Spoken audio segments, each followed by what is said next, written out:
What's going on, everybody? This is Chris Classic dropping a late night car vlog.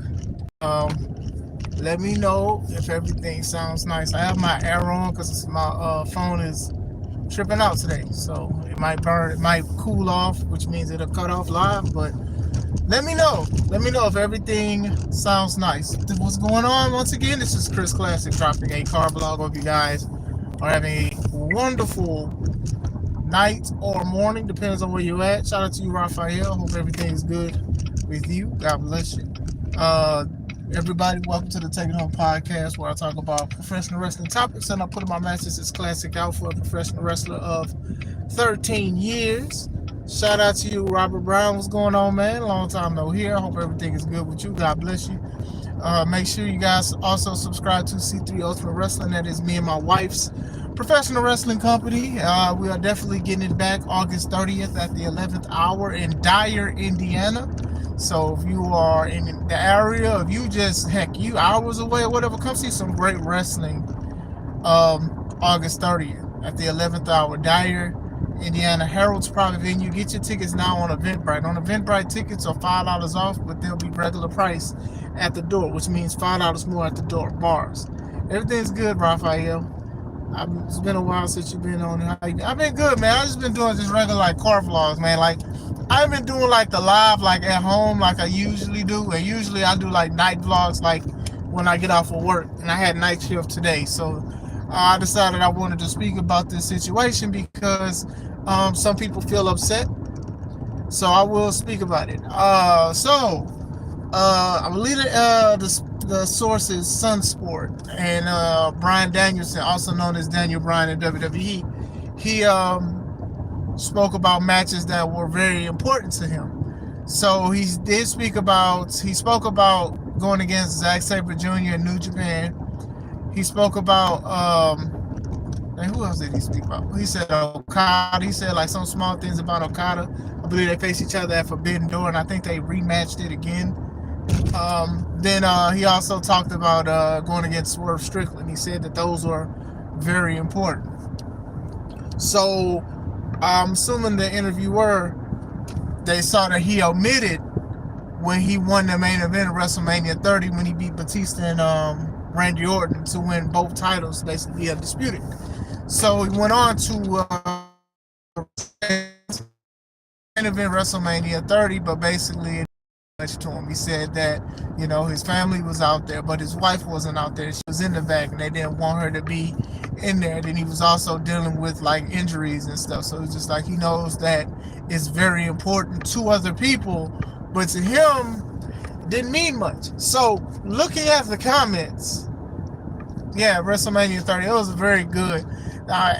Low key, that match, the way it was placed, especially after the Undertaker losing his streak, it was good because I thought the crowd was done after the Undertaker did not retain his streak. But still, I'm gonna say this. First of all, this is what I don't like when a lot of wrestlers do interviews with other people and stuff like that. Especially when it pertains to companies they no longer work for. But some of these interviewers, they're going to ask about the companies that they used to work for and stuff. And they're going to bring stuff, especially if they actually know about them. Even if they don't know about them, they're probably going to say some stuff that they shouldn't be saying. A lot of people are upset with, I don't know about you, I ain't upset about Bryan said not defending what he said as AEW crazy fan. Yeah, see, and I'm gonna say that too. A lot of people are upset because they're like, "Hey, that you main evented at WrestleMania. You should be grateful. So many people was behind you because of the Yes movement." And then they even brought up Connor. Now, Connor the Crusher, you know, the young man who was terminally ill, and that was like his last match he saw until he unfortunately passed. And it tugged everybody's heartstrings and stuff. So people are trying to like, they're going like to that extreme about Bryan Danielson talking about that match to be one of the most important matches of his career. Now, to each his own. If he feels like it wasn't much to him, it wasn't much to him. You know, what's that saying? It goes, never meet your heroes. This could probably be one of those ones. You'll be surprised how some of these wrestlers really are behind the scenes and stuff. And you probably will, because WWE is going to expose it to y'all anyway. But still, you know, the man went through a lot of stuff. He went through a lot of physical toll and stuff. And then I'm sure, like, one of the main things that took him out of the moment was that his soon-to-be wife, because they weren't married yet. They were about to get married. She wasn't out there to celebrate with him. And she was on the card. She was on, like, a 8-way or whatever for, like, the Divas Championship. AJ Lee won. But I don't know if she was a good gal or a bad gal or whatever like that. But that probably took him out. Now, him saying the stuff about the injuries and stuff, like, you know, no disrespect to that man's legacy in his career, but that man's been injured a lot of times. I mean, he was wrestling injured in AEW and stuff. So still. But me, I would say him saying it wasn't much, I would take it with a grain of salt. However, if he feels that way, I'm not here to change his mind. The only reason why I'm saying you may need to take it with a grain of salt is because he's still working for AEW. He's not working for WWE anymore. So what do? You try to promote the company that you wrestle for. You know, you don't try to sit and harp on something that you did at a company that you no longer work for and stuff like that. So, of course, you're going to put matches like, you're going to speak about Swerve, and you're going to speak about Okada, you're going to speak about Zack Sabre, even though he's not signed to AEW. You're going to speak about that kind of stuff. The match Bree was in was immediately after Undertaker losing the streak. Okay, so, yeah, so... like I said, you shouldn't take a lot of stuff personally. I can understand both sides. If you don't feel like it's much, you don't feel like it's much. I know there's a lot of fans that have favorite matches, and then the wrestlers probably like they either remember it or they don't think that match was all that. To each their own. I remember the Tough Enough. You remember Tough Enough when Stone Cold asked Ariane what was her favorite match, and she said Melina versus Alicia Fox for the Divas Championship, and then Stone Cold got mad. Now, mind you, Ariane just started. Yeah, sorry about that. I know it said it's reconnected, so I don't know if it cut out or if it went black or whatnot. But still, going back into it, you know, some people have favorite matches that may not be deemed as 5 stars. Some matches might be just 1 minute long. I mean, it is what it is. You know what I'm saying? But like I said, if anything, he's just defending most of the company that he's wrestling for. A lot of people are a little upset, and I can see why. I'm not upset personally. I'll be like, yeah, okay, but still, you know, when you think about, what was it, 2014, 2015, even 2013, when Daniel Bryan and Kane was doing Team Hell No, and then it wound up being like some must-see stuff, like people love seeing that, and these guys hugging and stuff. Now, first of all, I don't like that Kane's character got butchered that much, but it was entertaining. And then him, you know, even before that, he was doing a yes and a yes and a nose and a nose, and then he made it into something. And then the yes movement came in, and then eventually he went against John Cena at SummerSlam, and he beat John Cena at SummerSlam. Wasn't a lot of people beating John Cena at all, and he beat him. And then Triple H pedigreed Bryan Danielson, and then Orton went against him. I don't know if he cashed in, but he winded up taking the title from Bryan Danielson. They winded up feuding it. People was like, "Oh no, Bryan Danielson got to get his come up, and he got to get his get back. He got to get his get back." Falling short of an elimination chamber, and stuff. Like, it was a whole bunch of stuff. Like, I remember that year, like, Bryan Danielson was like undeniable. It was to the point to where, like, that Royal Rumble that year, he didn't wrestle in it, I don't think.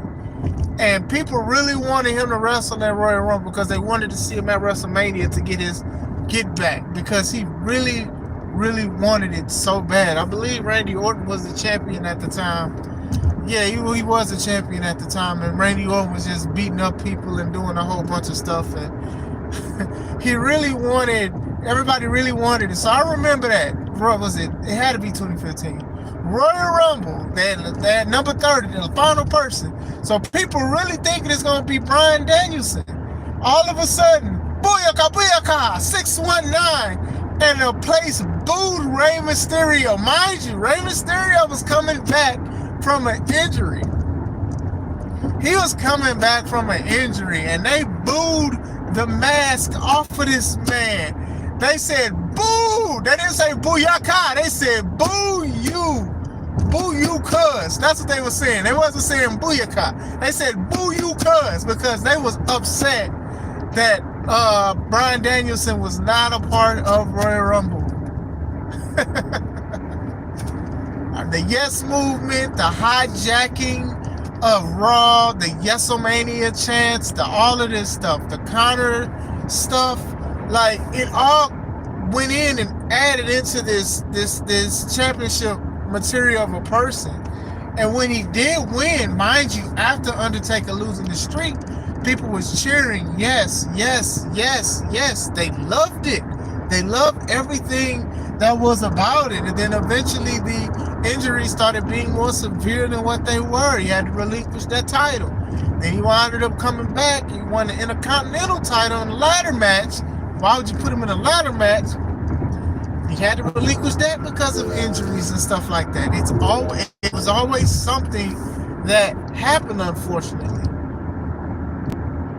And it's just one of those things. He was saying like he had his neck was hurting and stuff. Like sometimes wrestlers' mindset is just go out and wrestle and entertain the fans. Sometimes it's not about it's just going to be the moment.